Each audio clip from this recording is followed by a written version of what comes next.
If everyone would please stand. Councilman Boyd will do the invocation tonight. Dear Lord, we thank you for this wonderful day that you have made. We thank you for all our citizens here in this town of Winterville. We thank you so much for our administration that we have here and each council member. We are here to represent you, Lord. Lead us and guide us, and let the word of our mouth be accepted in our sight. O Lord, thou my God and my Redeemer. Amen. Amen. Would you join me in the pledge, please? I pledge allegiance to the flag of the United States of America and to the republic for which it stands, one nation, under God, indivisible, with liberty and justice for all. Thank you.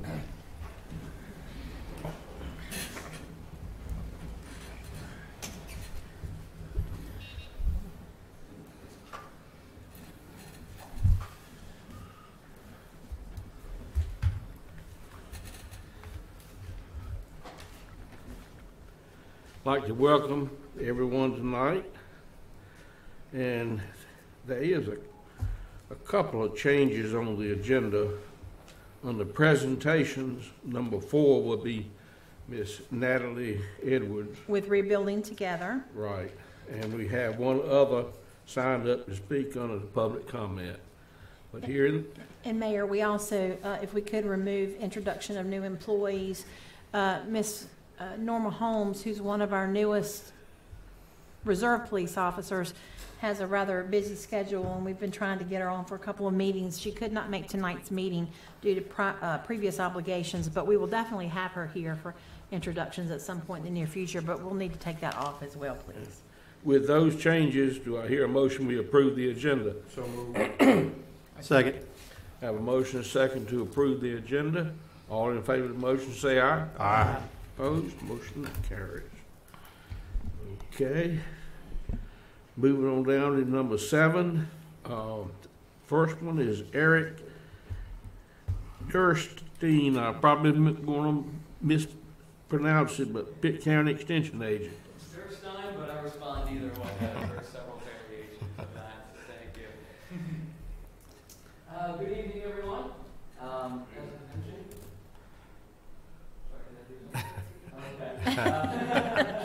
I'm Eric Gerstein. I am a horticulture extension agent here with Pitt County.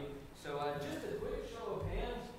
Is anyone familiar with any of those words, whether it be extension agent, horticulture? Okay, good. So there are a few as well who have not. So I've been invited here along with colleague Joni Torres, who will speak shortly after me. So I'd like to just give a quick layout of what I do as an extension agent. One thing that I am a fan of is NASCAR. You know how they wear all the sponsors and whatnot. So I made sure to bring all of my logo wear just to kind of go through and explain what we go over. So as a horticulture extension agent in Pitt County, I cover Pitt County exclusively in commercial and consumer horticulture needs. The commercial horticulture needs, I'll start with first. That's where this hat comes in. This is part of the 2018 Landscape Conference. It was a regional conference, but Pitt County was included in that.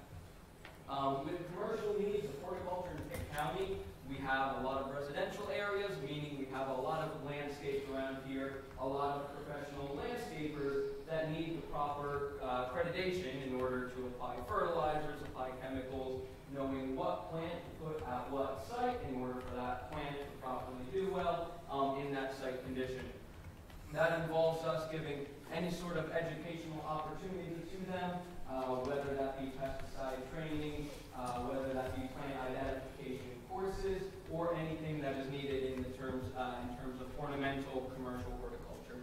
Another area that I cover as well is produce farmers as well. So we have a lot of fruit and vegetable farmers here in Pitt County. Quite a bit of conversion from previous tobacco land as well. A lot of farmers that want to get into this industry. A lot of folks who did not consider themselves farmers who do want to get into the industry as well, who might need tips on anything from general production methods to troubleshooting a certain type of pest or disease in the crop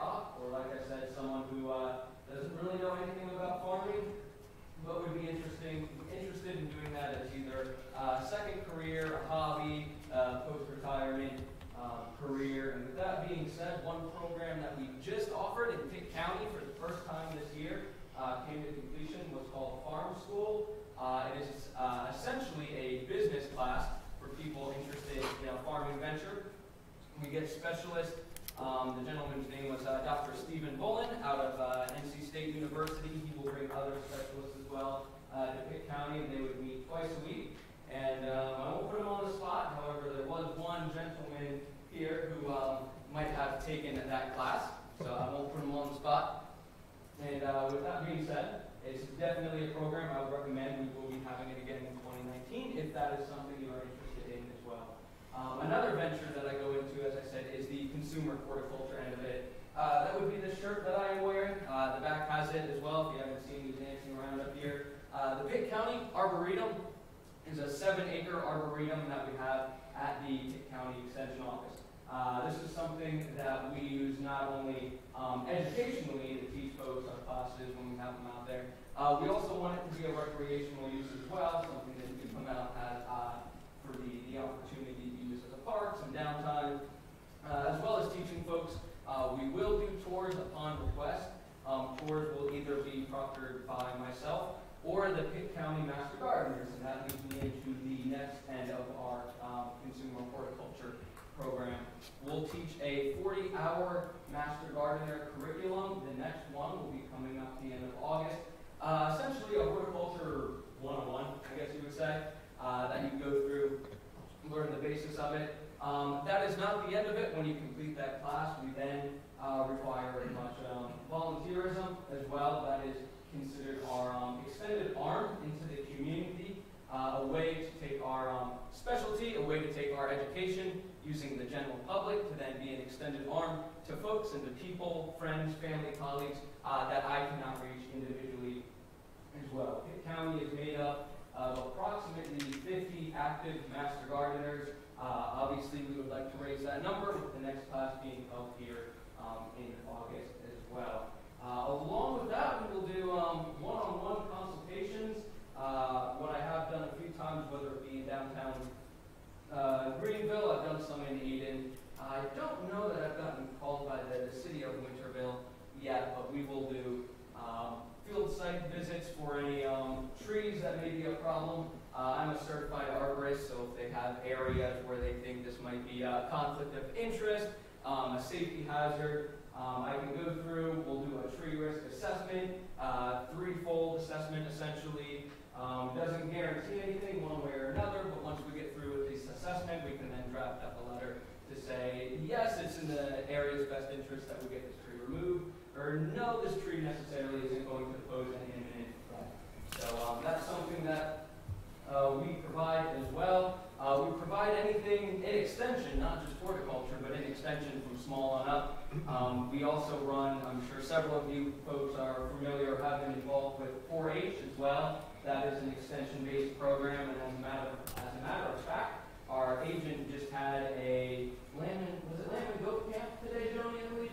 Yeah, so lamb and goat camp. They had several kids out there at the Pitt County Fairgrounds teaching them about that. One thing that myself and Joni Torres has partnered with our 4-H extension agent as well would be what we're calling the 4-H Market Garden.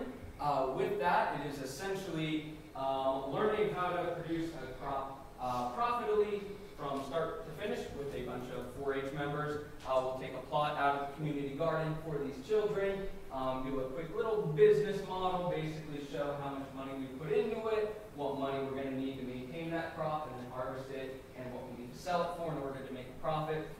Once we got that foundation laid down, we got the seeds, planted it, and right now we are in the phase of getting these kids out there when it is 80 degrees to actually work in the garden with the hopes of then harvesting this crop. They can decide what they'd like to keep on their own or sell as well at their own booth in the Leroy James Farmers Market as well. So that is my crash course of what I do in Extension. I like to think it is very energetic, nonstop, and keeps me bouncing around. So if that is your personality, it is certainly something that you would mesh with very well in our curriculum. If not, that is okay too. I believe Jody can present something that might be a little more structured, a little more step-by-step and case-by-case with her community garden and health project. So thank you very much, guys, for having me. It's my pleasure. Any questions? I will leave my business cards on the back here. Feel free to call me, email me, visit me at any time. Like I said, I cover commercial and consumer horticulture, so whether you actually have a farm or you have a tomato plant in your backyard, I'm there to help out. So again, thank you guys very much. Take care and have a good night. Are you involved with anything with the FFA? No, sir. I have. We will if they were to reach out to us. For example, Boy Scout groups will reach out. They're not affiliated with the extension. We will, but no, sir, we are not affiliated with FFA. Okay, thank you. You're welcome. Thank you. Enjoyed it. Thank you, Eric. Yeah, you're welcome. Thank you. All right, is this working? Yes. All right. Hello, everyone. I am Joni Torres. I'm the Community Garden Coordinator for Pitt County. I work with Cooperative Extension. I'm a colleague of Eric's. And I specialize mainly in providing support to people interested in starting community gardens. So I thought my title is Community Gardens, Community Health, and Community Development, because I think they're all three related. And the development of a community garden can have an impact on the health of a community and also develop ties within the community. So a quick definition of what a community garden is: it is not communism. It is just where you have a single piece of land that people are gardening together. So people can garden at home privately, that's one thing, but when you come together and you garden together, that's a community garden. And it could be on private land or public land, and I've got lots of pictures to show you, which is why I tend to do PowerPoints. So we have a history actually in North Carolina. The first colonial community garden was in Winston-Salem in North Carolina. When the Moravians established Bethabara in 1753, that was a community garden. They planted the garden, they worked together, they shared the produce, and that's the definition of a community garden. So that's a really good, quick example of a community garden here in North Carolina. There are a number of benefits. So there's a lot of research that's been done recently, and in the past, mainly people thought of community gardens as a place to grow food cheaply. But we see a lot more benefits right now, especially the title of our community garden is called Making Pitt Fit Community Garden, because we're trying to help in terms of improving health outcomes of people. Two important things you can do: increase physical activity, increase your levels of physical activity, which you can do by gardening, and then increase your consumption of fruits and vegetables. And the research has shown people who garden and raise their own produce tend to increase their consumption of vegetables. And their neighbors and friends also tend to increase their consumption. It's kind of, when you got all that squash, you gotta give it to somebody. But it's also got therapeutic effects too. They're seeing a lot of research on the mental health effects of just being out there. It's a good stress release for people to garden. So they actually have therapeutic gardens now because of the benefits of gardening. In terms of community development, when people come together, they share resources, they share knowledge, they establish communication between people that probably would not have met otherwise. I have met many people in the community garden that I never would have met before, and we're great friends now just because of working together, sweating together, working on, trying to battle those bugs and weeds. We kind of, you develop bonds. Community gardens can also be used to beautify and improve neighborhoods, and I'll show you an example of positive urban renewal in New York City through community gardening. And they also preserve green spaces. If you have a community garden, that's one good way of keeping an area green, keeping it free of development so that it can serve the community in the future. And then in terms of personal development, many of us try to save money on food costs, but we've got some $80 tomatoes out there sometimes because of just the amount of effort we're putting into some of those things. But also learning new skills. If you garden, you're a student. It's continual learning, so we're always learning about new ways to grow things and new methods to try. So I just want to show you quickly the types and kinds of community gardens, just so you can get an idea of the different kinds they are. This was one of my pictures showing urban renewal in the 1970s. This is the Lower East Side of Manhattan, the Bowery. At the time, it was a place that was pretty, it looked like a war zone. And Liz Christie was one of the people who came in and created a community garden there. And so they basically took these abandoned lots that were just full of debris and so on. They cleaned it out, they planted flowers, and then they started growing food. And many of these gardens are still preserved today in the city, and as a good example of how you can beautify a neighborhood. This is a garden in Midtown Manhattan. This is in an area called Hell's Kitchen. And again, this is a community garden. They're not really growing food here, but it's just a nice, quiet spot. I consider it an oasis where people in the neighborhood can come and sit down and just relax. They just managed to hold on to a tiny bit of green space in the middle of a huge, tremendous amount of development that's gone on in this area. This is downtown Denver. Again, I call this another urban oasis. This is a community garden that was established there. I didn't quite see any people there when I was there. Somebody's got to be taking care of it. In terms of economic development, this is an urban farm on school property. And this is in Colorado, where the actual Board of Education on each school property allows school gardens, community gardens, and urban farms on certain of them. They actually did the studies and found out that water being such a limited resource there, these gardens actually use less water than them having to maintain these vast areas of lawn and having to irrigate it and so on. So they were able to do that. So this is an example of economic development because they can grow the food there, they can sell it to the school cafeteria, and also do CSAs to the neighbors. Here is a what I call youth education and entrepreneurial development. This is a middle school in Denver again, on the school grounds. You see the school in the background.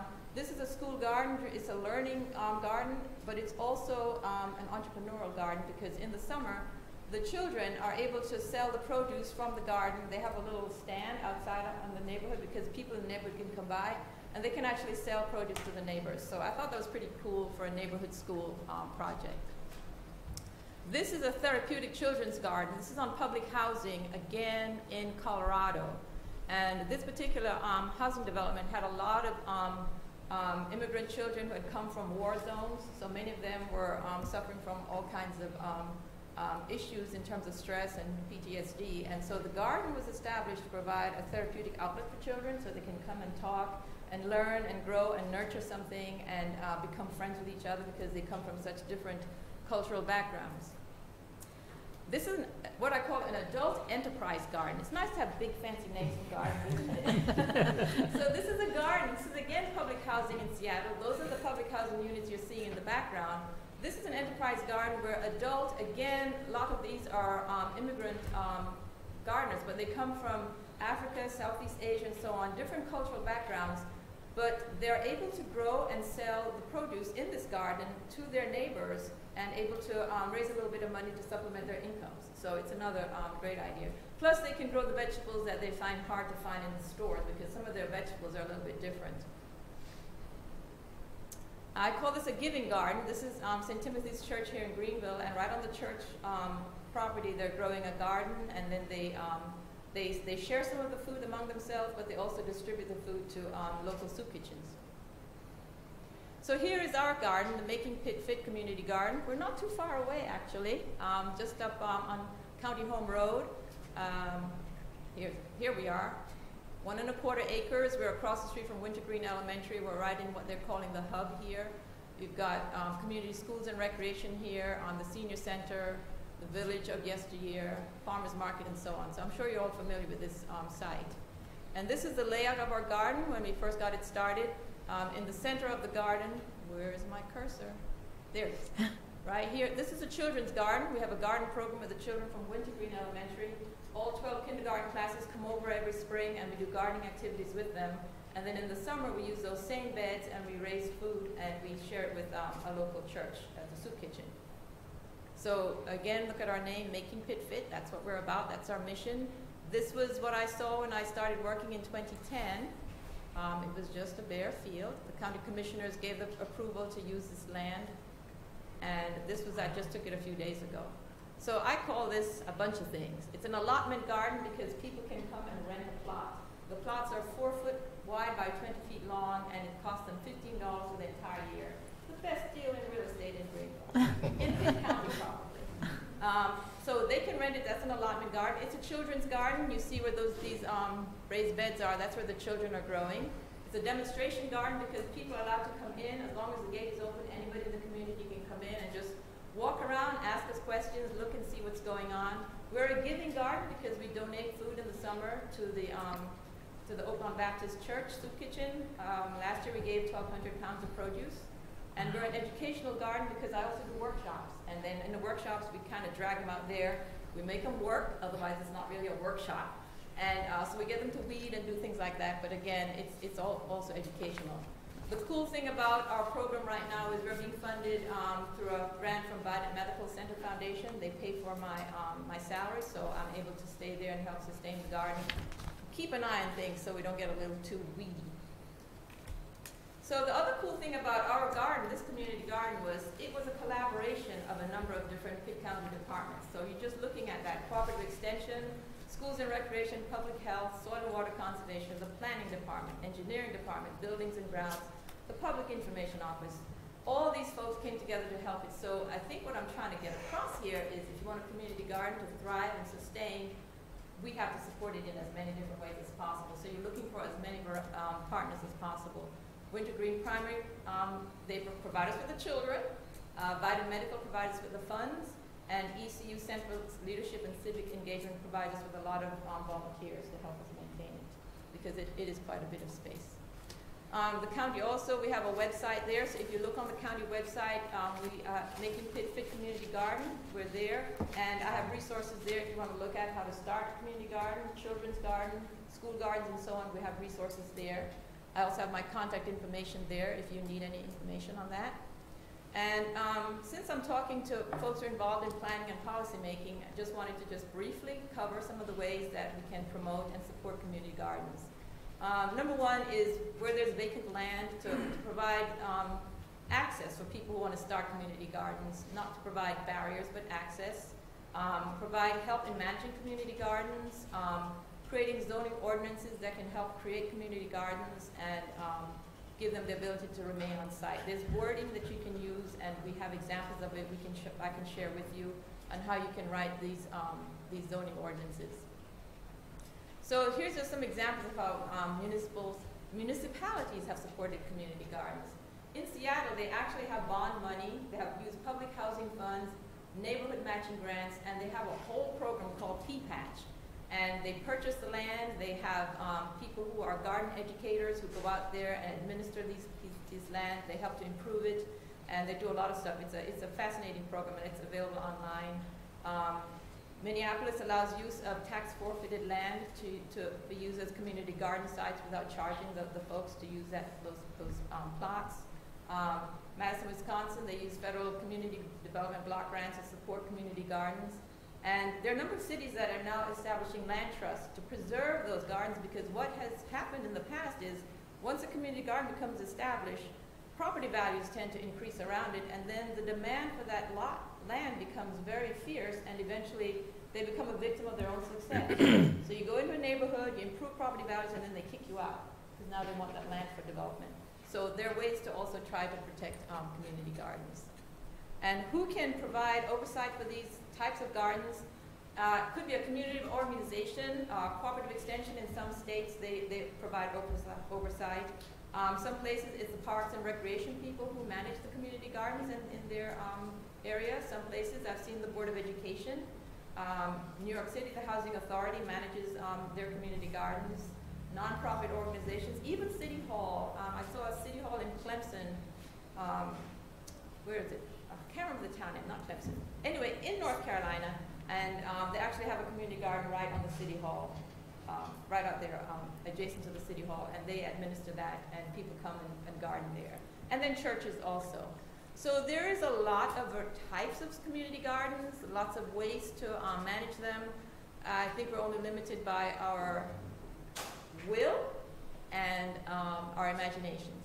And this is a great site to go to, healthyplanning.org, where you can find the language to use to provide protection for community gardens and how to encourage them to grow. And I can share that with Mr. Hines, Councilman Hines, any of these links.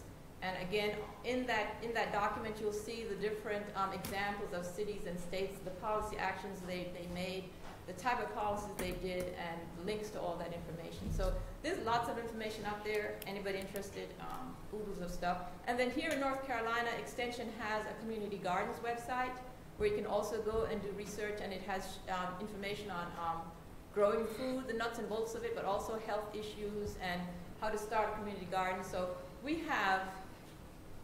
there's no dearth of information. And there's a national organization too called the American Community Gardening Organization, which also provides a lot of information. So, any questions? Just a comment, the tract of land west of South Central is a large tract of land, not doing anything with it at all. I want to go to the Board of Education and see if they can use that for community garden next year. Oh, That's a lot of grass to cut. yeah. A lot of grass, it's just a vacant, Yeah, and 15, that's what 20 you're acres, finding out. vacant. Yeah, if you can get people to manage it and farm. This is the issue, though, finding people who are willing to garden. That's a challenge right there. So I won't go over that. Any questions here? Okay. Thank you for taking the time. And just one quick thing. I showed the community garden this picture here. Just a quick issue. I know we're dealing with a lot of stormwater issues. At this housing development, this is a rain garden. A very beautiful rain garden. So just to give you an idea, we've got the community garden and a rain garden in a housing development. So, all right. Thank you. Thank you so much. It's good.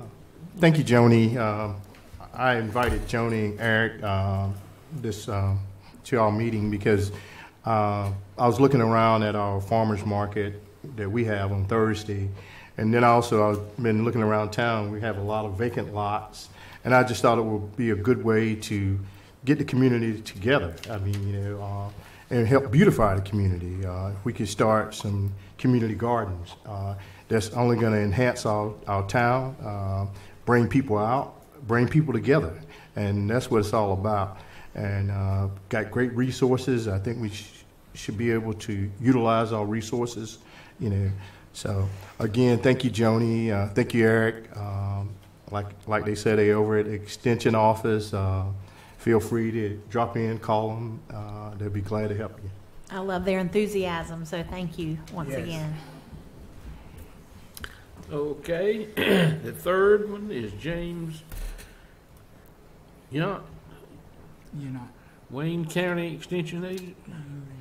Mayor, I don't think he's arrived yet, He so hasn't. if it's okay with Mayor and Council, if Ms. Edwards could Yes. come on and Miss Natalie Edwards. Natalie, hopefully she forgives me and understands that it has been a crazy time with budget, and so I failed to put rebuilding together on for presentation, but we certainly wanted the lady behind the scenes that keeps it all going to come and see you all and just give a quick update on what's going on, and we're excited to be able to offer an allocation through the non-town agencies this year, so congratulations. And with that said, Thank you so much for having me here tonight. So just a little bit about Rebuilding Together Pitt County. We do make critical home repairs for low-income citizens in the Pitt County area. We focus on the elderly, folks living with disabilities, veterans, and multi-generational families.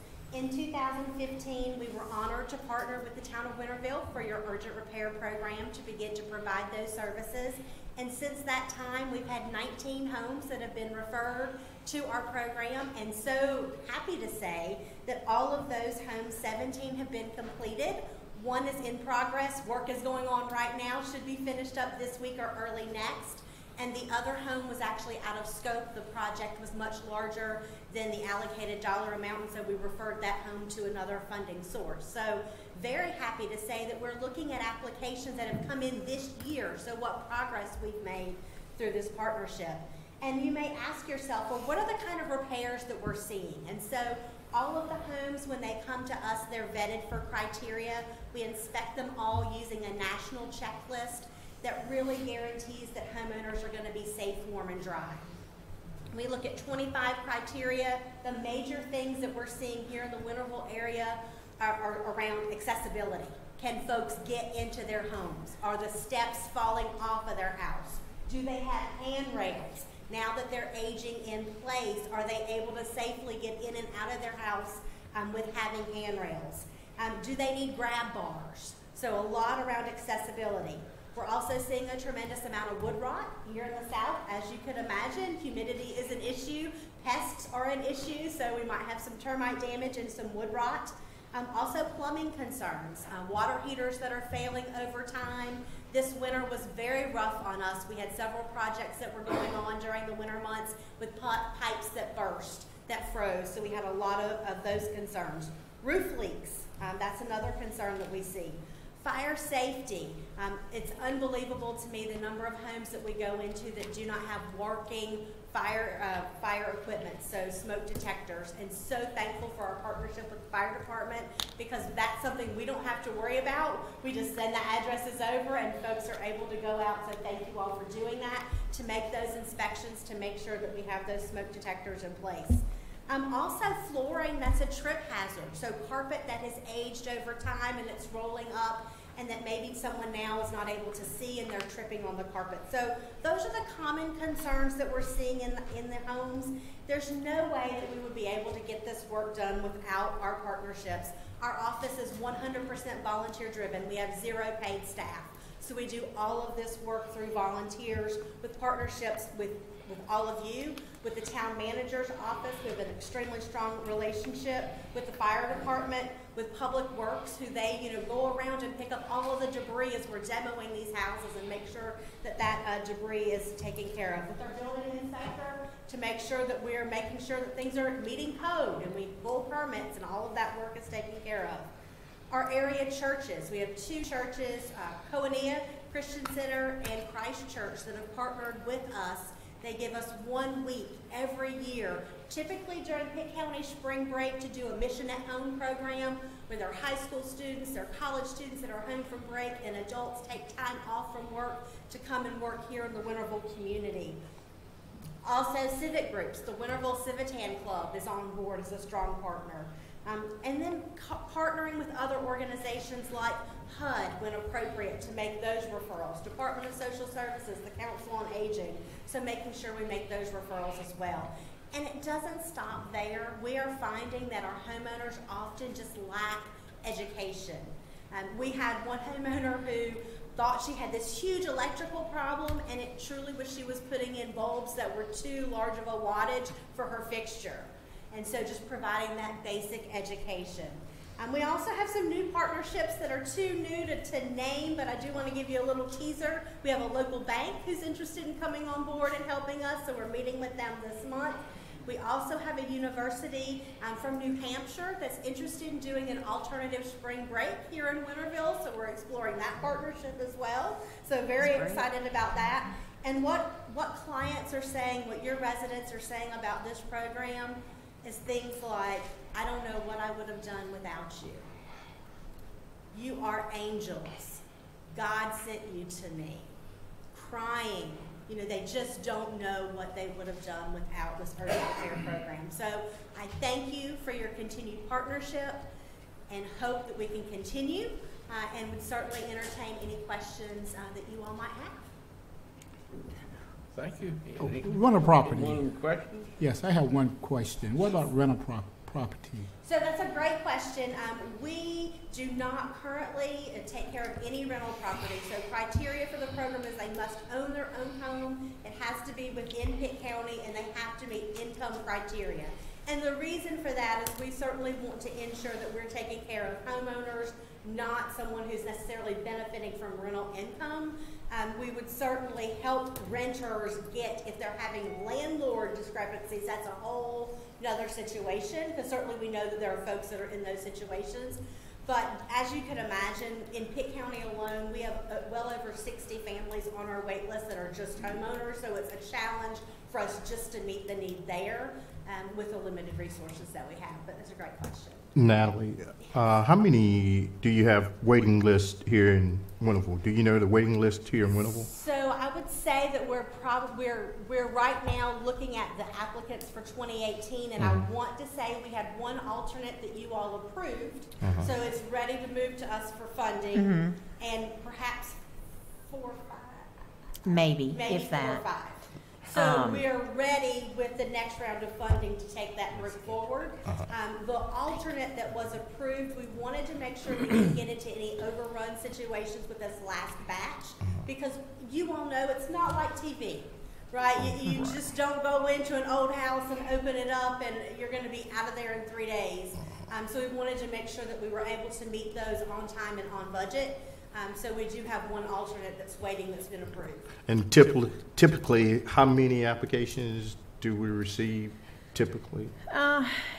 It's been a little atypical in that applications were slow to start with. I think council and Rebuilding Together, they've done a great job of marketing the program. So we have gotten an increased influx of applications over the last couple of years, and I would say we've probably gotten 12 to 13 in the last 2 years. Okay. We're processing anywhere around 4 to 6 each year, and we are budgeting $20,000 each year with a maximum of $5,400 for each project. Now, we have had some that required additional funding. Rebuilding Together has been very gracious. They've offered up some of their funding through their program, separate and apart from our urgent repair. They've actually come into Winterville and addressed homes that needed a larger amount of repair than we would be able to through our program, and they've done that through their program. So obviously, we're working through the programs USDA offers. We're trying to meet all of the needs, and they certainly have helped us catch up on the backlog of applications. So When thank we you. say senior citizen, what age are we speaking of? Yeah, so you're at 65. 62, I think. 62. Uh, So 62 for Winterville, we 65 for other programs. So it just depends on the program. And it's Cornelia. Yes. Cornelia. That's a hard word to say. Say it. one more Cornelia. time. Cornelia. And they're actually helping us not only in Winterville, but in Bethel this weekend. Yes. This Yep. upcoming weekend as well. So it's great. We'd like to thank Rebuilding Together, all the volunteers, board members, everybody that jumps in and comes to town, all of the churches that have decided to help. I'm ecstatic that a group of college students would want to do an alternative spring break. I mean, that's nothing I've heard of before, so that's great. I think the word's getting out there. I think it would be good if us on this board would get out there and help. We'd love to have you. Yes, I think we should volunteer. I'm just putting it out there as a challenge to my other board members. And we did have volunteers from Winterville this year. That was really good. Yes. And all the people that did get, that did benefit from this program seem to be very, very happy. And not only with the work, but with the fellowship that they share with the people that come into their homes. The people are complimentary and work with them very well. So that shows just how good the program is in doing, not only repairing houses, but touching their lives. I believe some of those relationships have transcended just the repair job, so. And that truly is the hope with being in churches and civic groups, is so those friendships and partnerships can continue past the repair. Particularly, when you think about senior citizens or folks who maybe live alone, to begin to have those relationships. So I absolutely agree. Who do they contact here in town if they have an interest or submit an application? They submit to our office, the town manager's office. Thank you all so much. Thanks, you. Natalie. Mayor, members of the council, I believe the wages program would need to be rescheduled, and we will have them back in August, Okay, as we're not having a meeting in July. right. Okay, item number 8 is the public comment period. And the board voted years ago that I would read the rules governing this. The public comment period of 30 minutes provides an opportunity for residents to comment on any item included in the agenda or to address the town council on any other matter related to the town of Winterville. For an item included in the public hearing section of the agenda, residents should address the council at the time mayor invites public comment on the item. No public comment may be made to the council during the meeting except during the public comment period or as part of a public hearing. Individual speakers are limited to a maximum of 3 minutes, and no more than 3 speakers may address the council on a single matter. The town council may elect to take no action on the matter addressed by a speaker, may schedule the matter for further consideration at a future council meeting, or may refer the matter to town staff for disposition. Copies of the town public comment policy are available in the rear assembly room. The first person that signed up is Mr. John Gainey. I don't see Mr. Gainey, I don't think, Mayor.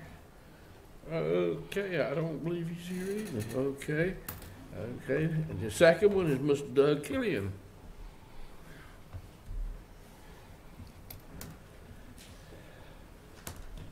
The second biggest fear that most people have is public speaking. So I beg your patience with me, please. My name is, I'm going to read it, that's why I don't goof it up. My name is Douglas Killian. My wife and I have lived in Winterville for 18 years now. I volunteered for the Planning and Zoning Board in 2012 and have served the last 6 years. It takes a good amount of time to learn and understand the roles, function, and duties of the Town Planning and Zoning Board. There's a thick binder that we're given. The North Carolina statutes that we're to apply. The land development plan. The zoning maps. This is the zoning ordinance that we have. And this is a subdivision ordinance. So as you can see, there's a rather large packet that the planning and zoning people deal with.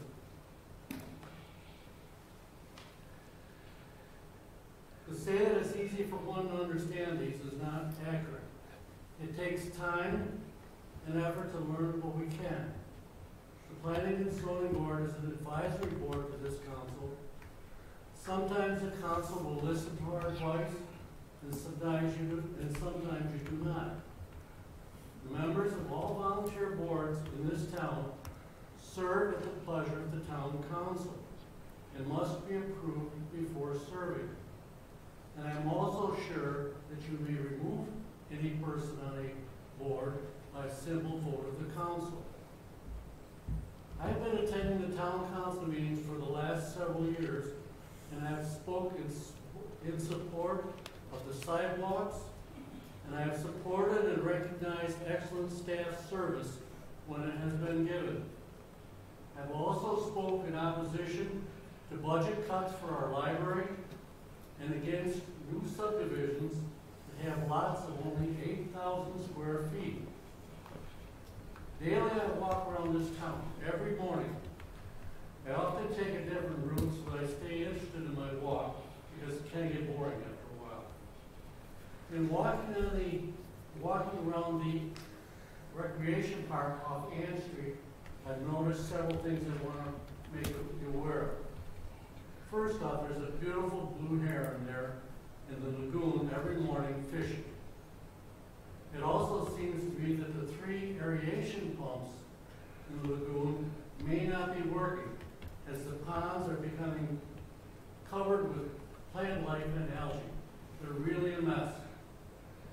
Maybe that's what they're supposed to be, but I thought those pumps were there to keep them aerated and free of vegetation. Also down in that park, there seems to be resurgence of poison ivy in the wooded area.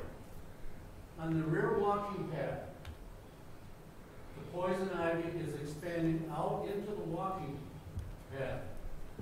My wife reminds me, leaves are free, let them be. I would ask that perhaps the poison ivy could be sprayed as soon as convenient. It's also good to see sidewalks being built in our town. For example, Sylvania Avenue. My only hope is that more sidewalks be built that connect with other sidewalks, such as recently done on Cooper Street. The main topic I want to talk is about a comment made from a Winterville council person at the end of the last meeting on June 14th.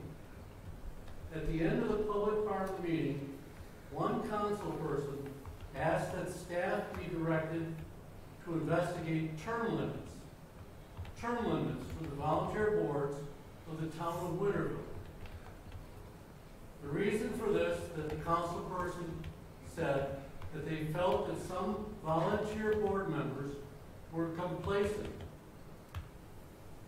The definition of complacent is showing smug or uncritical satisfaction with oneself or achievement.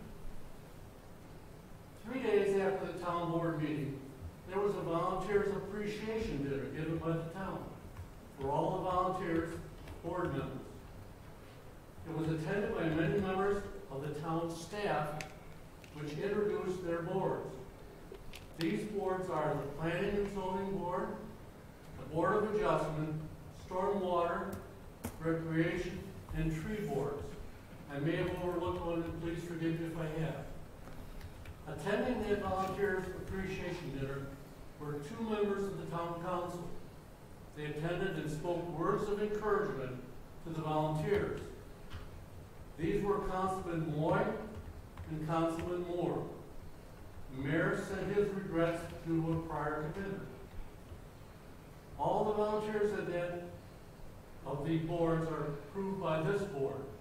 Each has a term, and at the end they can be elected to continue or not. At that time, they must be again approved by this board. Over time, vacancies open up due to illness, people moving away, and discouragement of the volunteer. Only recently has there been enough applications to fill the Planning and Zoning Board openings as they come up. Exactly 1 week after the last town council meeting, the Planning and Zoning meeting was held. It was attended by Councilwoman Roberson. The board members were all seated when it was time to start and proceeded diligently to do the work at hand.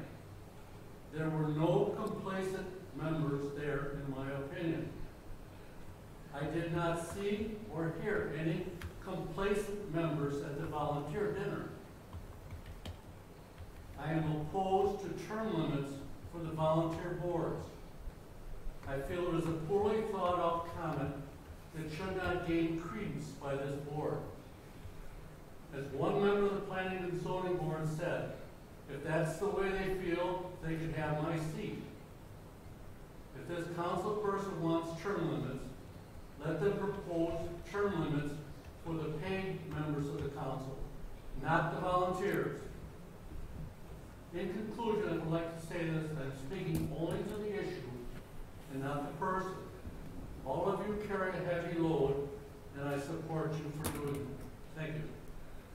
Thank you. Thank you, Mr. Callahan. Okay, excuse me. Item number 9 is consent agenda. We hear a motion, we approve the consent agenda. So moved. Did I hear a second? I second. And a second. All in favor of the motion, say aye. Aye.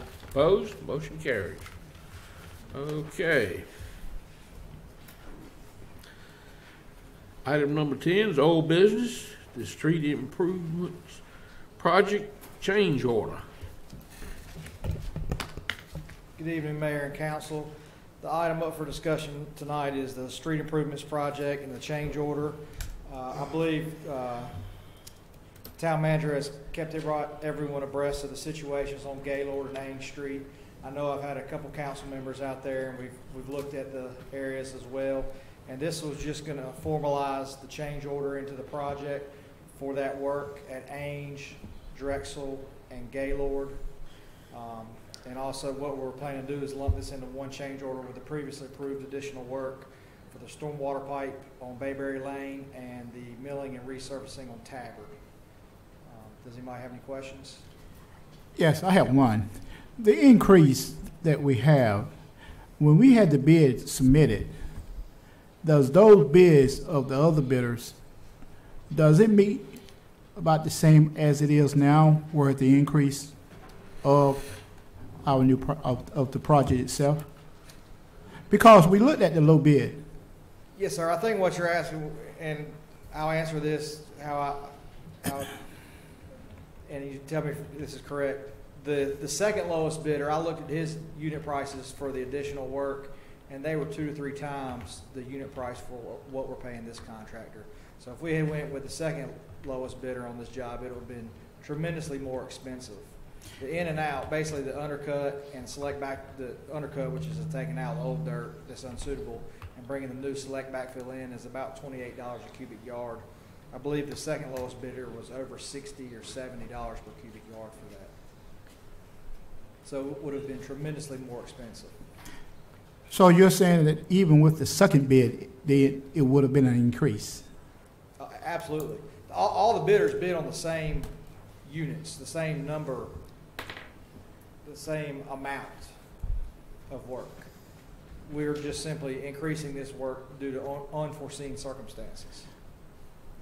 And the reason why I'm asking this is to say, it's the cheapest is always the best.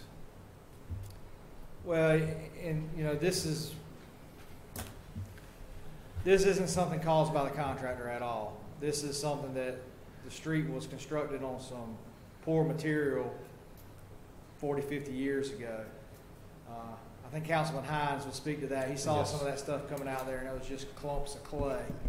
Yeah, I did go out there and actually look at it myself, and it was, I don't know, it was going like a snake. I mean, it was rolling up and down, up and down, up and down. Yeah, I've never seen anything quite like that. Yeah, I'd never seen anything either. I mean, it was. It's not something that the contractor caused. This was an issue that was just due to the condition of the street and what was beneath the asphalt. I think once they got into it, then they realized it was Yes, more, sir. That's more why we had to to step back right. and punt instead of just resurfacing the whole street, Right. which would have been a waste of money because the asphalt would have fallen apart in less than a year's time, most likely. We've got to step back and punt and break the street into sections and do a third or half or whatever it be at a time to make the project affordable. Make a motion for approval. I don't know about Galen Street, but I do know. Councilman Moore made a motion to approve. Okay. I'm sorry. And we got a motion and a second. The comment I was going to make that I do know that back in the 40s, the residents of Winterville got together and had their streets paved, and all in the world they did was they came in there and put asphalt right on top of the dirt. Did no preparation work for it whatsoever.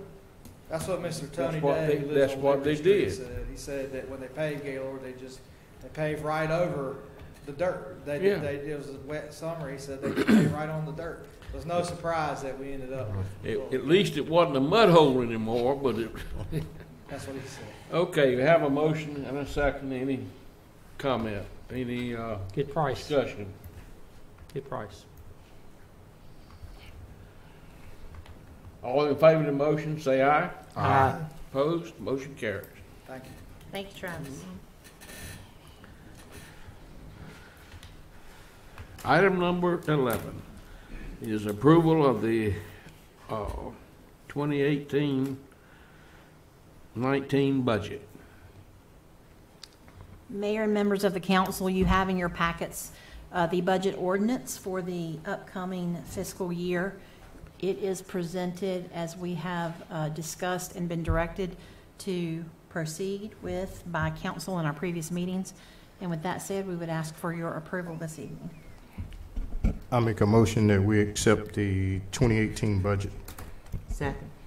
Have a motion and a second for approval. Any discussion? All in favor of the motion, say aye. Aye. Opposed? No. Mayor, would you ask for hands? Yes. All in favor of the motion, please raise your hand. Thank you. All opposed? Motion carries. Mayor, if I could, I would like to thank council. I would like to thank staff for the hard work going into this budget. It was one of the more challenging budgets we've had, just in terms of the deficit we had to overcome, and a lot of late nights, a lot of hand wringing, but we got there, and I just wanted to say thanks for the hard work of everybody. Okay. Item number 12, the other agenda items. I would assume this is an agenda item. When I was looking at the recreation minutes, and I do want this to go on of the record, I saw in it that we support Pitt County Softball League by allowing them to practice on our fields during their tournament, and assisting them with tournaments. And I wanted that to be said in an open meeting for transparency. In the meetings that I've been in, I've been led to believe that we're not supporting them at all, but we are being good neighbors to the softball league by providing these services to them. I was not informed that town labor was not used, so town labor is used, so therefore we are supporting them. And I wanted to make that clear and make that part of our public record, that we are supporting them by providing them assistance for these tournaments. And also today, you know, we oftentimes don't want to touch on issues. We've had an issue with a mobile home, and I think that we need to make sure that we update our land use plan, horizon plan, our land use plan. We've been talking about that, and that's something that we need to update, and we won't have situations like that to go on. Our town staff can only do what we direct them to do, and we have directed them and to have certain housing in certain areas, and they followed what they were directed to do. But we can't eliminate any possibilities of any conflicts or misunderstandings by having a set plan for the use of our land. So, Councilwoman Robertson, with the approval of the budget, $100,000 has been budgeted for the complete redo or complete new plan. okay. So we will begin that. Brian just can't wait. He's ready to get started. And could that be listed under our reports from department heads from Yes, now ma'am. on Yes, ma'am. as one of the items? And also our multi-purpose building, could it be Yes, ma'am. listed under our reports from department heads? So on the same note, that what we have in place right now, it is allowed to have a home in place in that area. The situation on Jones Street, our current ordinances allowed, and Brian sent out an email based off the things that had to be, the criteria that had to be met.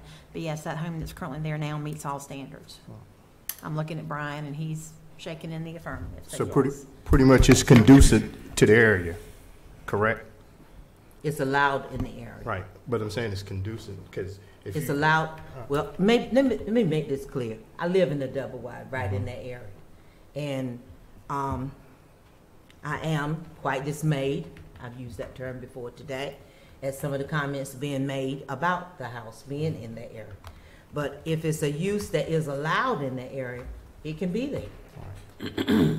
and that's what I'm saying, because if either in the town of Winterville, either we want to be a town that's inclusive or exclusive. I mean, you know, because of everyone can't stay in $200,000 and $300,000 homes, and I'm a person that's what I do for a living is homes. And a modest home now, we had this discussion earlier, a modest home now is probably around about $160,000. You know, that's a modest home, you know. But everybody, you know, they got to live within their means, you know, and if they can do that, if they can live in something that's going to be comfortable for them and their family, I have no problem with that. You know, I grew up without running water, people. You know, I know what it is to live without a bathroom. I've been there. You know, so I don't turn my nose down because now I can live in almost a $200,000 home. No, I don't. That's what I do every day. I look at the people's faces. I see it. You know, some of us, I mean, we live good, we live comfortable. But some people just trying to make it. They make it one paycheck at a time. You know, and for us to sit up here and throw stones, I can't see it. That's not what we're supposed to do. We're supposed to help our brothers and our sisters, you know. So, I mean, me as a council person, I'm going to do all I can to make sure that we have affordable homes here, because I want this to be an inclusive. I want this neighborhood, I want this town of Winterville to be for everyone. whether you're rich, poor, or whatever. This is what this town is supposed to be about, you know.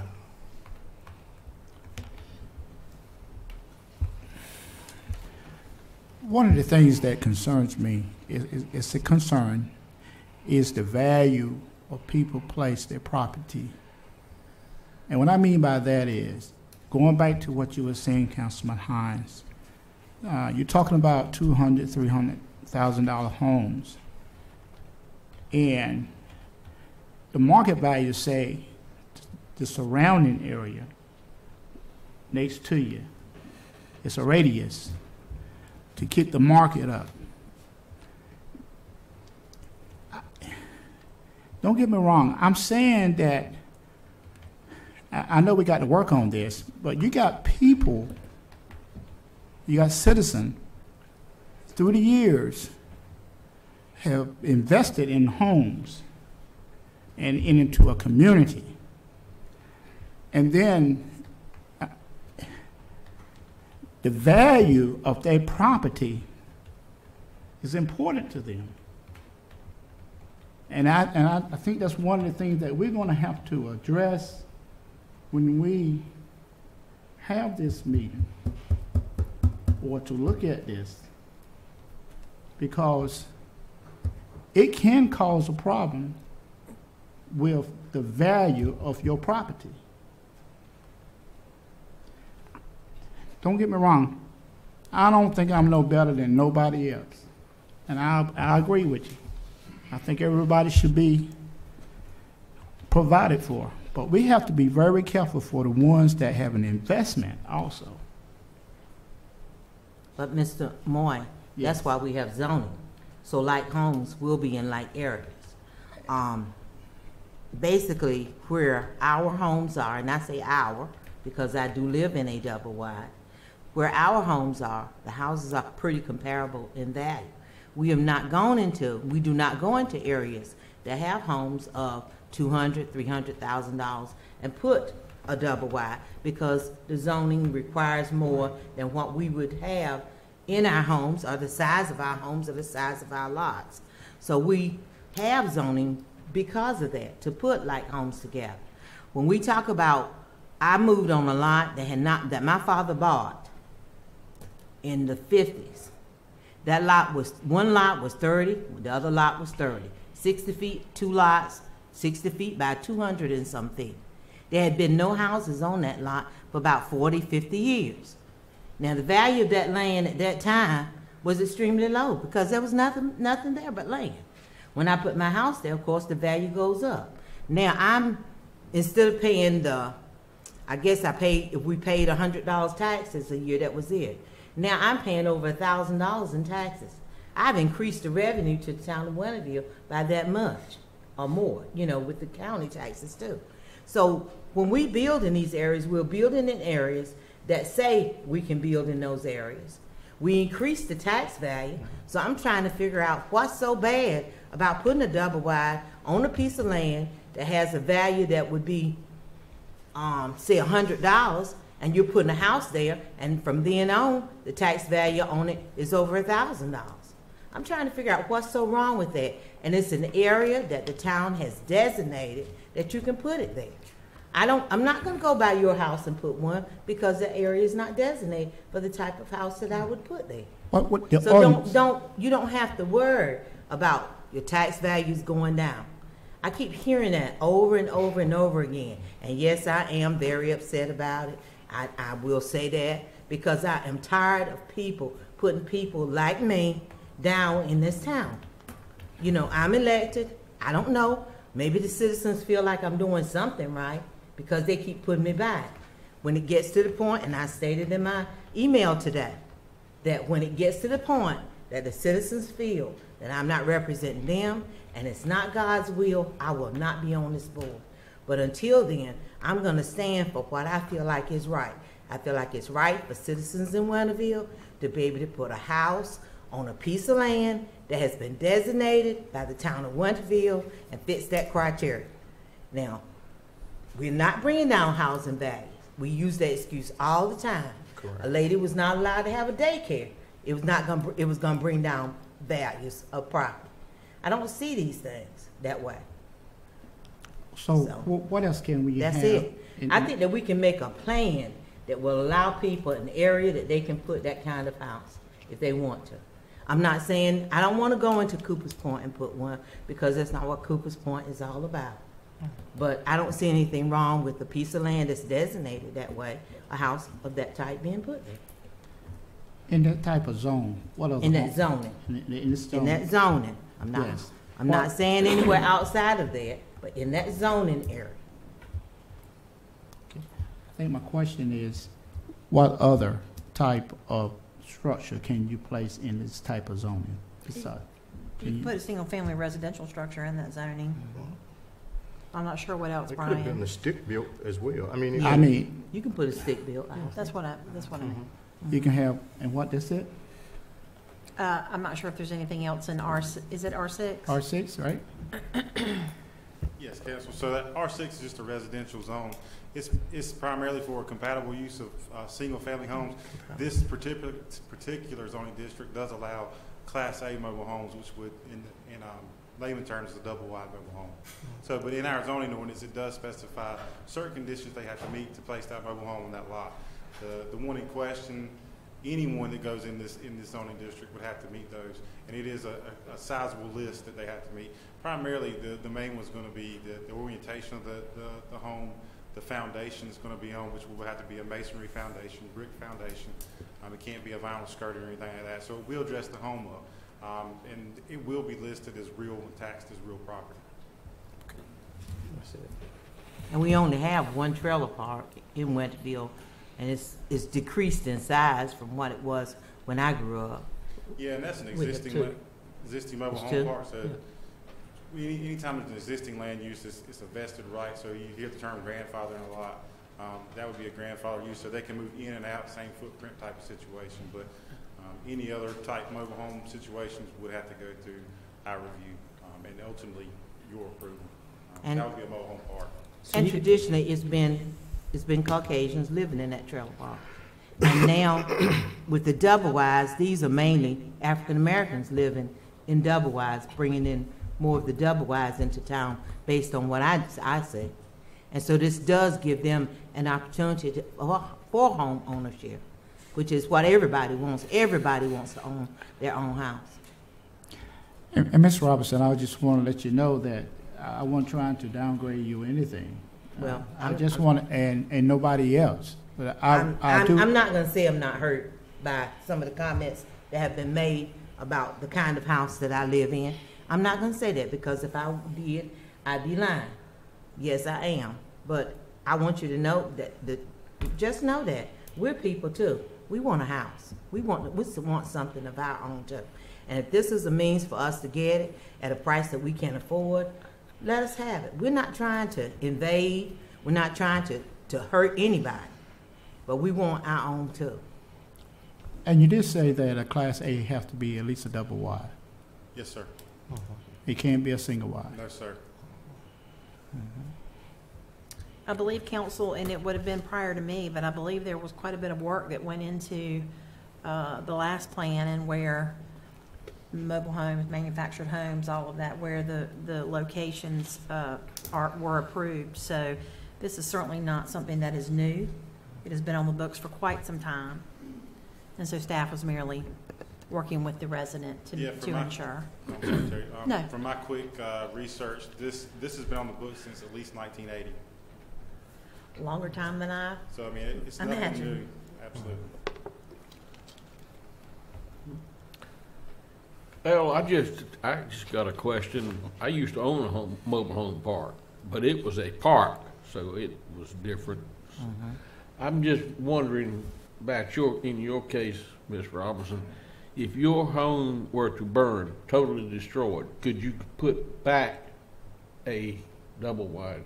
As long as they don't change the ordinance right now, I can. Because it's allowed in that area. Okay. I live right around the corner from where the one is. In my backyard, I can see the one that's being put there. That zoning uses allows. Okay. Thank you, Brian.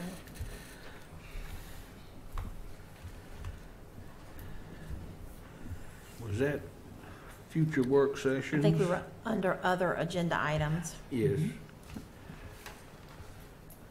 Moving, are there any? I have nothing. Okay, how about items for future agendas and work sessions? For future agenda, for me in August, what is it? The Food Council would like to come and present to us. Pitt County Food Council. Okay, great. It's an organization that they just started, and it deals with all the local markets, local growers, and I think they may be working. I may be speaking out of terms, but I think they may be working with the new adventure that may be coming up in Dayton. So, Pitt County Food Council. Okay, great. Thank you. I've got it. All right. Okay. Anyone, any staff, excuse me, any staff member would like to come forward and make some comments or give a report? I see Mr. Ben is coming right on up. Imagine that. Good evening. I'll be quick. Our regional sewer pump station project's right on course. One thing I would like to make folks aware, you may have seen a sign come up Forbes Avenue, and from Forbes Avenue on Cooper Street to the four-way at Worthington Road, Old Toll Road, Cooper Street there. They're getting ready to start working over there. They're going to be closing Forbes, I believe, tomorrow morning. Yes. So that will be, again, we ask for everyone's patience and understanding. It's only temporary, and it's an improvement to our system. Noble Canal Drainage Basin Study, we've ironed out things with the consultant on the contract, so they'll be starting work on that shortly. Water tank rehab project is complete for the most part. We've still got to put the lights up on the walkway, light it up, and just do finish cleaning up on the site. Plant construction for NTE, they're pretty much done. They're generating power, so everything's good there. Go back one. When are we going to clean up that area? I rode by there today, and it's over by the tank. Yeah. When they going to clean it up over there? I mean, they still got. They were supposed to come today, but they had to go fix a leak at another tank. So now I'm saying Thursday to clean the tank up. And then we get in there and mow it all, get it all clean. the sign that we have there for the little pocket park. Yes. It needs fixing. Needs a little work. We can show it some attention. It needs a lot of attention. Yeah. Okay. Because it's a little sideways and it needs a little power spray, and it's been dinged a little pretty embarrassing. Are the ponds going to be fixed? The ponds at the park? The ponds at the park, so I can let Devin speak to that. There'll always be a work in progress. Yeah. Let's just say that. So the ponds, the fountains in the pond at the park work. They are not disabled in any way, shape, form, or fashion, aside from the fact that they're not turned on, so that they aren't damaged. As you've probably seen over the past, how long has that pond been in place now? 2010. You know, I'm not good with 2008, dates. so probably 8 years. 10. You know, you'll see it goes through stages. Wintertime, it's crystal clear. Because just like if you go down to the beach or you go to the sound or something, during the winter, there's not as much growth, obviously. So the algae and everything isn't growing up. It's great, love it. This time of year, though, the algae grows like crazy. And, of course, it's at a park. So what do we do with our fields? We treat them. We put herbicides, pesticides, fertilizers, things like that. Where does that water go? Into the stormwater pond. So, of course, if you're getting fertilizer and things like that that go into a stormwater pond, then what happens? You have nutrients, even more nutrients going in there. So, long story short, pond shallow pond, UV rays get to the bottom, algae grows from the bottom, comes to the surface. It's just a continuous problem, like Ben mentioned. You know, it's not, we haven't found one fix. We've got the ponds, the fountains, they help some. Unfortunately, because of how fast the algae grows, just can't keep up. We put fish in the pond, which are grass carp, and the other word, the name just blanked out on me. So there are fish there. Well, there's things like brim bass and stuff like that in there as well. You'll see no fishing signs, and the reason for that is because there's electrical wires lying in the ponds. Not that you're going to get electrocuted if you stick your finger in there, but there are electrical wires for the fountains and the lights in the pond. So, I mean, that's something that we try to keep up with. Matter of fact, we tried twice now, Travis, with the back truck. We've gotten Public Works come down and help us with the back truck to suck up algae. We tried just about everything we could think of, aside from the most recent thing we talked about is just digging it a little bit more so that the UV rays can't penetrate to the bottom. We've dyed the pond to stop the UV rays, but again, it's a stormwater pond, so water washes in, water washes out. So we have them turned off because of the algae? Yeah, the algae gets so thick it stops them. Is there a plan for? Because they sure look nice when they're on. Is there a plan? plan We're gonna for? try to. The next thing we're gonna try to do, like Travis and I talked about, is try to dig at some to see if that'll help stop the growth of the algae. Excuse me. Stop the growth of algae because the UV rays won't be able to penetrate to the floor of the pond. With all this rain, you would think, be cleaned out. You know, the rain's, like I said, with all those nutrients, the rain's great because it washes some of the algae out. The problem is it washes more nutrients down into it. So, we spend, if I had to guess, we probably spend an hour a day at the pond, at least. But, Thank you. Good information. Thank you. Good.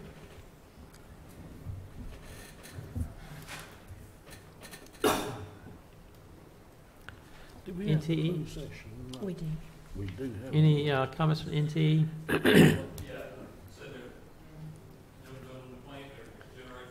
But how about the minimum housing code enforcement? Code enforcement, just like algae, the grass is growing. We send out a list, I believe, weekly, with the abatement list and minimum housing. Mike's giving Keen a list, and he's doing his due diligence on those and keeping that program moving forward. You did say that, Noble Canal will start shortly. What are we talking about? The consultant's contract, we've ironed out the scope and the fee, and so they will begin their engineering work on it. It'll be a little while before there's any construction activity on there. And when will we see black on Boyd Street? Asphalt. Asphalt. It's still torn up over there. We see the dirt. They're getting closer. There's some on there. Yes, they did. They did open up the intersection. Yes, which is great. Yeah. That's right. Just look straight It's ahead. gonna be a while. They said 4 months. They said 4 months. They are just finishing up putting the water line in this afternoon and probably tomorrow morning, depending on weather. They've got to test and coordinate that water line the rest of this week. Then they've got to tie all the surfaces in. And they've got to tie in Grimes Street, tie in Chapman Street. That's going to be 2 weeks from now, minimum. And apparently the storm drain subcontractor will be here probably a week or two after that. Then he's got to install a storm drain. Then at that point, the grading contractor can actually build the street. And this is a DOT project, so I'm not really involved. It just, I speak with those guys because they're doing our utility work, and I'm out there dealing with that aspect of it. So you're looking at a minimum of probably 6 weeks, I would say, if not. Really, I would say 10 to 12 weeks. It's going to be a while. Well, it is good to have Bill Street back open, though. And It is. my understanding is they're going to go ahead and close the rest of Boyd Street pretty soon, so that the utility contractor can jump ahead to the other side of Mill Street and start laying water and sewer, while the storm drain contractor is working on Highway 11 side of Mill Street getting the storm drain in. So that way, when he gets done there, utilities are already in, he can keep right on going, while the grading contractor comes behind him and builds the street. It's going to be a while. Do you have an idea how much are they going to repave Chapman Street at the end? Because We have in our street improvement project to mill and resurface Chapman Street, I believe all the way from the culvert to Boyd Street. I think that's However, right. I've been speaking with our engineer and the contractor on our project about not doing that right now because the DOT contractor is using Chapman Street as a laydown yard, and they're That's walking all right. that heavy equipment, the excavators and stuff. And I don't want to spend y'all's money to pave a brand new street and then they go in there and tear it up. So most likely what we're going to do is extend the contractor's contract. He's going to do everything else except that. And then once they get done with Boyd Street, he'll come back for a couple days, mill it, and repave it at that point. All the way. Just from Boyd, I could be wrong, I'd have to look at the contract. I think it's from Boyd to the pump station. To the pump I think that's It's right. a little bit short because we're going to be replacing that culvert. Again, we don't want to put asphalt over the culvert we're about to dig up, but that general area in there. And we've already done some patching work from the pump station back to Main Street. Okay. Is our street ready, Travis? Tapper. You know, I talked with him again this morning. He still said this Thursday and Friday. Okay. But, With the weather? yeah, he said, he's like, Yeah. look, if I get pushed, if the rain costs me a day, I think he's in Kinston right now. He Right. said, if it pushes me back a day there, it's gonna push you back a day. Right. And you know, he'd asked about working on Saturday, and I even told him we maybe could work that out if it would get him here soon. I was gonna say, me and you, hard hat, we're ready. Well, we're gonna do some patching work on Main Street and Jones Street pretty soon, so I'll call you and we'll practice then. Okay. See how it goes. We've got cameras ready. All right, I'm ready. What have we got going, corner of Sylvania and Ainge? That work we were doing right about a park? That was the water main that we tied Are we in. done with that? Yes, and the sidewalk. Assuming we got a little work to do right there with the sidewalk and Yeah, stuff. he's in town, he's working on the other end of Sylvania right now at Church Street. Then he's coming down to fix that. Mhm. Yes, sir. What about our dip up here at the stoplight? Many Mills. The streets contractor, we'll get him to fix that, but he's not here paving, you know, I'll have to catch him while he's here paving. So, he's still got a lot of paving work left, you know. We got Depot Street, Chapman, you know, all Sure. of the streets. And is paving gonna fix that? 'Cause I know we fixed it about 3 or 4 times. Yes, I mean, it's just settlement is what it is. From where it Eventually, was that sewer worked, main's got. where it was worked on last time, it's settled. Right, and there that's was a what's- manhole there that was leaking that we dug up. 'cause you know, it's kinda entertaining watching the cars come through there. It's so deep. Or to drive through there. And we had I feel like I got hydraulics, I'm bouncing through We had a there. manhole box, and there's just not enough room inside that box to get a big piece of compaction equipment. Plus, it was the middle of the night, we did that overnight. So when do you think we're gonna have that fixed? Time frame wise? Next 30 days? Next 30 Now, days? now again, that's to readdress the pavement. That's not to Right. do the long-term Manhole fixes. out, but that sewer main. Well, I understand. That's what I'm saying. The long-term fixes And I that, believe that's part of that. I guess we still hadn't heard anything on Ainge. When they're gonna repave all of Ainge that they're No, supposed I to did do. see they put station numbers down on the road. Yeah, they did that. Keep my Couple weeks motorcycle ago. off it, because it's too dangerous for me to ride. Off of I Ancient. bypass Main Street. It's a bad bump. So I fly through there. Anything else? thank you. Okay. Before we hear from the council members, let's have the announcements. Mr. Harvey, would you like to read the announcements?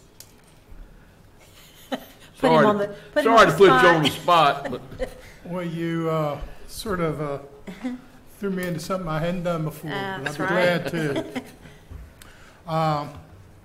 The Market on the Square has returned, and it's every Thursday from 4 to 8 p.m. After your action tonight, the fiscal year 2018-2019 budget, and of course the fiscal year starts on July 1st, 2018. One thing that is not on here is that the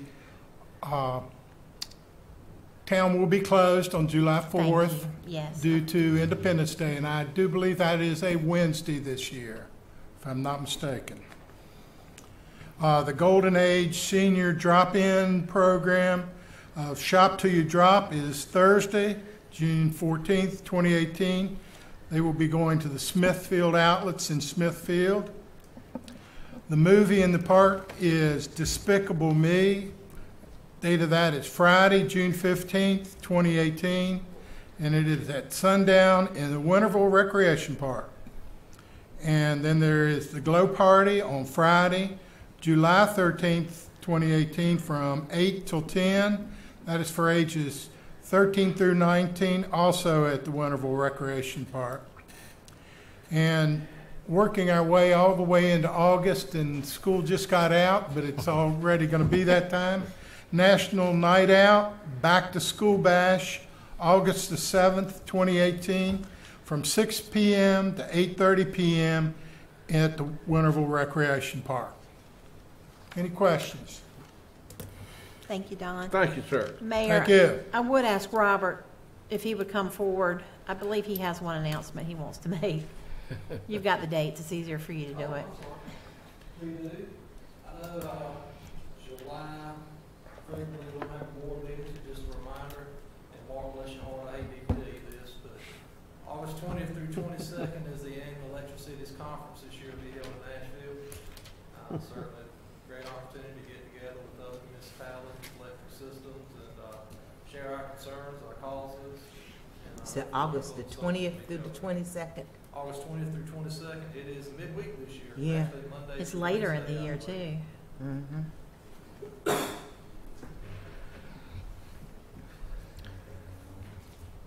Okay, thank Thanks, you. Robert. All righty. Counselor? Thank you, Mayor. I would like to dovetail in with something Ben said earlier. Mr. Weld and Mike did send me an email, I believe it was last Tuesday, Wednesday, does that sound right, Mike? About the minimum housing code. Gave me a list of, I think, of about 10 to 12 properties. So he's put me to work, and we'll go through and get that title work done. So he's got all the proper names and addresses for people to contact. Just thought I'd add that into reports. No other report from me. I do want to point out, of course, we have a closed session. I don't believe it'll take very long, but we do have a closed session tonight for a few minutes. Okay, thank you. Thank you. More? No comment. And Mr. Killian, the night of the volunteer dinner, I was at Mideast, so that was why I wasn't here.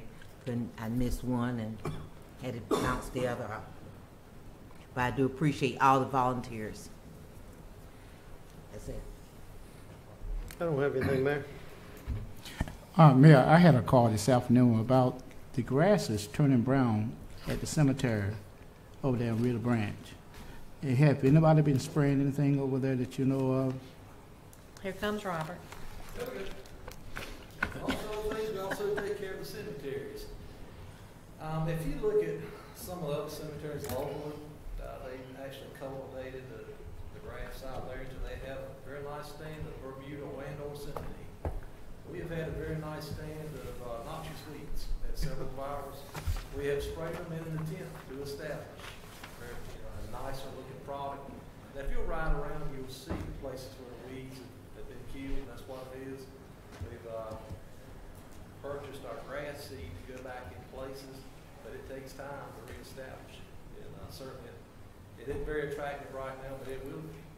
It's just that we had to start somewhere. Okay. So, all right. Thank you. Thank you. And also, too, Mr. Killam, I had planned on attending, but at the very last moment, I was called to go to Myrtle Beach, South Carolina for work. And so up until that point, I was planning on attending. And as well as yourself, I am also a planning board and the chair of Pitt County Planning Board. So I know what you're talking about as far as planning goes.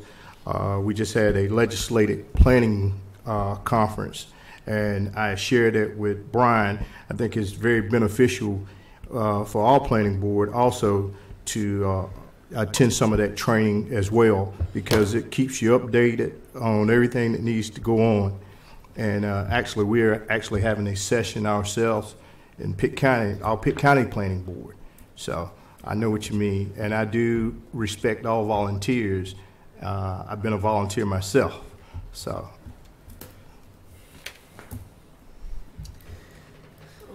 Okay. I'd just like to say thank you to the EMS boys. Saturday night, I had an occasion to call them, and they did excellent work. You just have to quit having so much excitement. That's right, that's right.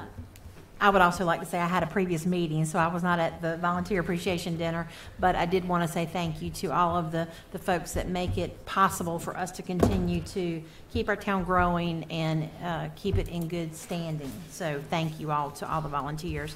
Again, thanks to staff. I don't know what I would do without the group we have. They keep me sane and they keep me straight, and that's a job you can only imagine. So I thank the group. I thank Keen. I bug him multiple times a week, and I also thank council for the job that we all do together. Okay, hearing no other comments, do I hear a motion we adjourn? Go to closed session. So moved. All in favor say aye. Aye. Opposed, motion carries. You had to call the EMS boys? Good. 35 years, I get a shower in my bed. Of course, I got old, but I got tub, shower inside. Right. 35 years. When I get out, I always get out with my left. Yeah, probably does.